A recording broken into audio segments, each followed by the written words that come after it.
secara ringkasnya ayat 47 hingga 51. Sekarang ni kita berpindah kepada al-fawaid, beberapa 5 faedah yang kita kutip dalam ayat yang kita baca ni. Faedah yang pertama, tulis pelajaran. Ilaihi yuraddu ilmu as-sa'ah. Allah kata ilmu tentang kiamat hanya di bawah kuasa Allah Azza wa Jalla. Kata dia ulama tadabbur, manidda'a, siapa dia mendakwa, mengaku dia tahu bila kiamat, fahuwa kazibun, orang ini pendusta. Dusta dia. Allah nafikan, tak ada. Wa indahu mafatihul ghaib. Wa indahu ibni ilaihi yuraddu ilmu sa'. Semata-mata kepada Allah ilmu tentang kiamat. Kalau ada orang mengaku, kata bohong awak, tak usah duk cakap, tak usah buat teori apa-apa. Yang peliknya, anda ingat 2000 berapa dulu orang kafir kata nak kiamat, keluar buku dah tu 2012 ke berapa 12 keluar buku. Ada orang Islam tanya, ustaz betul ke ni? Kita kata subhanallah, awak tengok buku tu capak pun lalu. Sebab apa? Mana ada orang tahu bila kiamat? Oh ini ada ni, Tok Syekh ni tahu dengan kira-kira, kata berapa kali kira dah, tak betul berlaku tu. Itu dia panggil jangan. Jadi siapa dia tahu, dia mengaku dia tahu bila kiamat, fahuwa mukazzib, dia telah mendustai Allah dengan Rasulnya sallallahu alaihi wasallam. Sebab apa? Sebab Allah nafikan ilmu kiamat ni tak boleh, tak ada siapa dia tahu. Ilmu ini juga telah dinafikan oleh Nabi sallallahu dengan hadis Jibril tadi. Nabi kata apa? Mal mas'ulu anha bi'a'lama minas sa'il. Orang yang ditanya ni Nabi itulah. Bukan lebih tahu daripada penanya. Siapa dia? Jibril. Kita dua tak tahu apa, maka jangan kita berani, kita hok langsung tak ada apa-apa ni, kenapa pula pandai-pandai nak berteori? Kita jangan berteori dalam masalah benda-benda gaib. Sebab itulah peringatanlah untuk kita para pendakwah, bila kita terlalu kuat sangat duduk bongkar hadis-hadis tentang alamat kiamat ni, dia akan timbullah teori konspirasi itulah, teori mengapa dia macam-macam teori. Kita mengatakan akhirnya menjadi teori sebagai teori semata-mata, tak lagi. Bahkan dia baca hadis salah pasang pula, hadis ni dipasang kepada ni, tak kiamat juga, salah pula. Akhir sekali kita nak menyalahkan hadis ke salah kita? Kita salah pergi tafsir hadis. Hadis tu sahih tapi awak tafsir salah, tak boleh. Jangan pandai-pandai dalam benda gaib. Benda gaib tak usah duduk pandai-pandai gitu, jangan. Yang kedua, tengok perangai manusia ni. Wa iza massahu syarru fayausun qanut. Tengok di akhir apa nama? Apabila manusia itu ditimpa kesusahan, dia putus harap. Satu. Tengok ayat 49, wa iza masyaru fa yausun qanut. Ayat 51, ni kita nak taufik antara ayat. Ayat 51, wa iza massahu syarr fazu du'ain arid. Fazu du'ain arid. Sama ya ayat. Cuba tengok ayat 49, wa in massahu asyarr fa yausun qanut. Bila dia ditipu susah, dia putus harap. Ayat 51, wa idza, cuma sini wa in wa idza massahu syarr fazu du'ain arid. Bila dia ditipu susah, dia berdoa panjang. Macam mana ayat ni? Tadi kata putus harap, ni berdoa pula. Ulama tadabbur kata la munafatun bainahuma, tidak ada percanggahan di antara dua ayat ni, tak bercanggah. Lianna ma'nahu, makna dianya ayat 49 itu qunutum bil qalbi, putus harap dah, hati dia ni frust. Hati dia kata tak ada harapan dah aku ni. Tidak ada harapan dah dia. Doa bil lisan, tapi doa dia pula dengan lidah. Lidah dia berdoa, tapi hati tak mengharap lagi ada sinar di hujung terowong, kata orang. Mana ada pertolongan tak dapat.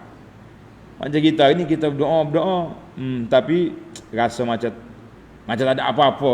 Lah, jangan macam itu. Bukan itu cara kita doa. Kita nak berdoa, Nabi kata, ud'ullaha wa antum muqinu bil ijabah. Tengok dia punya kaedah. Mu berdoa dalam keadaan kamu muqinun bil ijabah. Mu kena yakin Allah Ta'ala terima, barulah kita boleh berdoa. Kalau main, ya Rabbi, ya Rabbi, terima kan tak sedoa, tak jadi lagi tu. Ataupun Allah Ta'ala tidak akan kabul doa daripada hati min qalbin lahin. Dia berdoa tapi hati khoya kuksi, lara lah. Cerita daripada Sayyidina Umar bin Abdul Aziz. Umar bin Abdul Aziz ini khalifah. Dia tengok seorang pemuda duk doa, Allahumma rzuqni hurul ain. Aku nak minta bidadari dalam syurga. Wah, sedap doa. Tapi tangan hidup main benda-benda. Maknanya tidak kata khusyuk lah. Kata di Umar, dia kata Allah Ta'ala tak terima doa daripada hati yang lara. Macam mana hati lara? Mulut duk ya Rabbi, hati duk mikir mengalah. Dalinya tangan dia duk main benda lain. Dia kata bukan ini mah kahwin, mahar kepada bidadari. Dia minta bidadari, la hurul ain. Dia kata bukan ini mah kahwin bidadari. Muna doa betul-betul muqinun bil ijabah. Kita doa dengan khusyuk, kita yakin Allah Ta'ala terima. Jadi dalam ayat ini dia kata tidak menafikan, sebab dia kata makna ya'usun qanutun bil qalbi du'a'un bil lisan. Ada juga ulama kata qunutun minas sanam, dia putus harap daripada berhala, dia berdoa ke Tuhan. Ada dua qunutun fi du'a minas sanam. Jadi bila dia doa atas kapal, ombak bergonjang, dia tak percaya ke berhala. Dia percaya ke Tuhan, ya Rabbi, ya Allah selamatkan kami. Yang ketiga, tafsir yang ketiga pada ayat ini, jawapan yang ketiga, waqila al-awwalu fi qaumin wa tsani fi akharin. Hak putus harap tu satu kumpulan, hak berdoa satu kumpulan. Wallahu a'lam. Kita kata pelbagailah tafsir Quran ni, kita boleh pelbagaikan sebagaimana yang dihuraikan oleh para ulama. Jadi ada ayat ni qanut, ayat 49, ayat 51 tidak bercanggah. Kita boleh taufik, kita boleh analisakan dia dengan cara baik. Mari kita pergi kepada sama lagi lah, masih lagi dalam ayat tadi, ayat yang ketiga. La yas'amul insanu min du'ail khair. Manusia ni tak putus-putus mengharapkan nak benda baik. Baguslah, tak putus kan. Tapi ada satu perbincangan di sini. Wala in azaqnahu rahmatan minna. Tengok ayat 50, Allah kata kalau aku beri rahmat kepada hamba-Ku. Tengok, kemudian di akhir wa in massahu. Wa in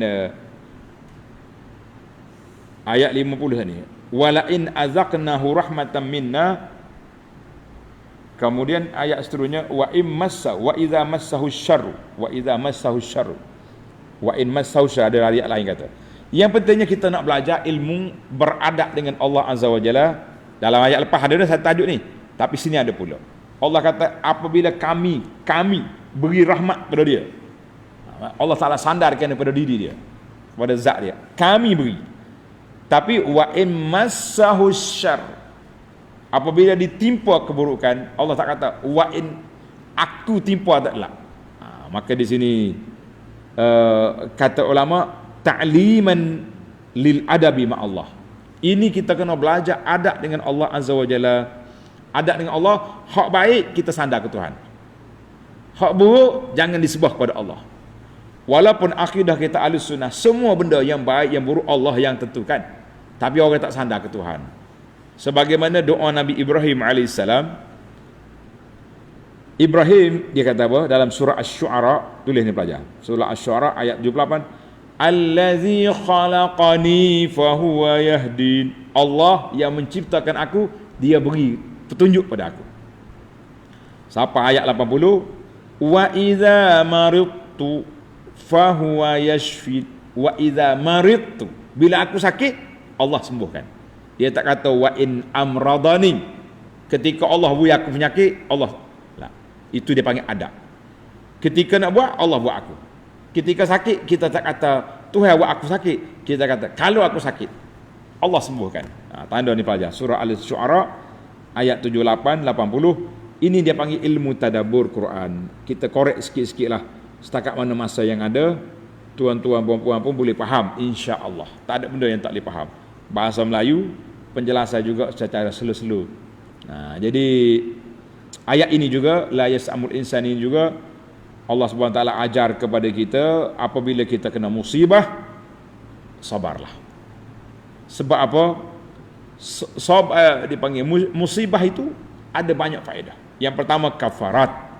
Musibah itu menjadi penghapus dosa. Yang akhirnya insya-Allah Allah beri karamat, beri kemuliaan pada seorang dengan sebab dia sabar. Tapi kalau tak sabar, rugi dua-dua, khasirat dunia wal akhirah. Dunia dia rugi, akhirat dia rugi sebab pahalanya hilang, kesabaran dia. Kalau tak sabar, pahala hilang. Hak hilang tu hilanglah, dunia pun hilang juga. Na'udzubillah. Baiklah. Kita pergi kepada masalah yang keempat. Ini dia panggil sifat mana? Wa la'in azaqnahu rahmatan minna min ba'di dharra massathu la yaqulanna hadza li wa ma adhunnu as-sa'ata qa'imah.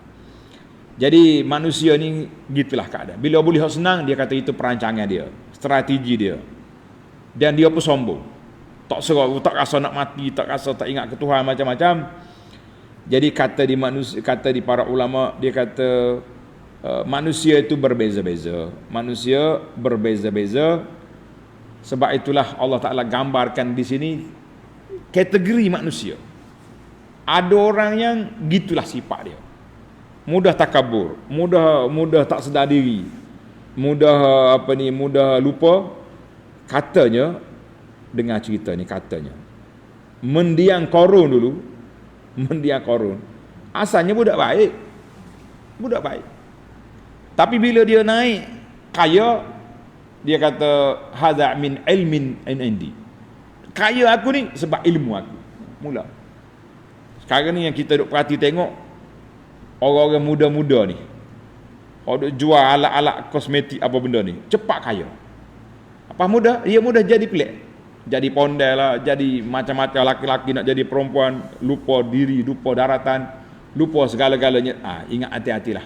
Kadang-kadang Allah Ta'ala bagi cepat kaya, dia panggil istidraj. Nak istidraj, dia mudah lupa diri. Na'udzubillah. Marilah kita pergi yang terakhir sekali. Wa iza massahu syarru fazu du'ain arid. Manusia ni lemah, bila dia kena susah, dia akan berdoa panjang. Jadi kita ni, supaya kita ni tidak diuji oleh Allah Ta'ala dengan kesusahan, waktu kita senang, kita berdoa sentiasa. Rabbighfirli, Allah marzuqni. Jadi jangan tunggu susah baru kita nak berdoa. Ya, itulah sebab kadang-kadang orang-orang yang kena ujian ni lama masa. Kita banyak kali dah sebut, di antara terpisahnya Nabi Yusuf daripada dicampur dalam telaga sampai ke Yusuf jumpa balik dengan ayah dia berapa puluh tahun. Dari telaga, jadi hamba, kena jual, jadi khadam dalam istana, masuk dalam penjara. Berapa tempoh baru jumpa balik dengan ayah dia. Nabi Musa, Rabbana innaka ataita fir'auna, ya Allah memberi ke Fir'aun ni macam-macam benda, jatuhkanlah hukuman. Daripada Nabi Musa berdoa sampai ke Allah Ta'ala qabul balik, lama masa. Ayub, anni massaniyad dur, aku ditimpa penyakit ya Rabbi. Bukannya doa hari ni esok sembuh, walaupun dia Nabi, tapi ada masa tempoh. Kita ni begitulah keadaan.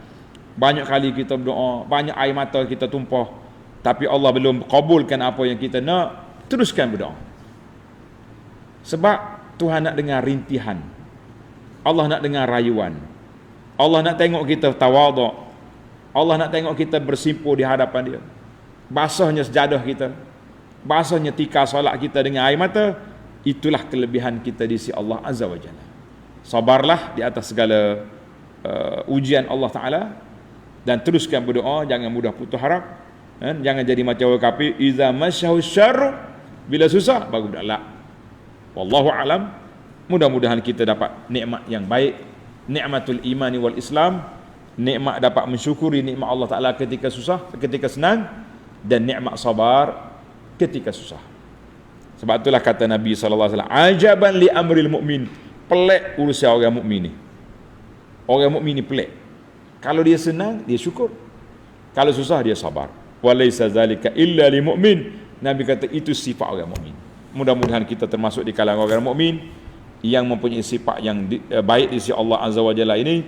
Insya-Allah kita akan sambung lagi ayat kita yang seterusnya, ayat 52, mungkin siri yang terakhir dalam surah kita ini, iaitulah dalam siri yang akan datang insya-Allah. Subhanakallahumma wa bihamdika asyhadu an la ilaha illa anta astaghfiruka wa atubu ilaik. Wa sallallahu ala nabiyyina Muhammad wa ala alihi wa sahbihi ajma'in walhamdulillahi rabbil alamin.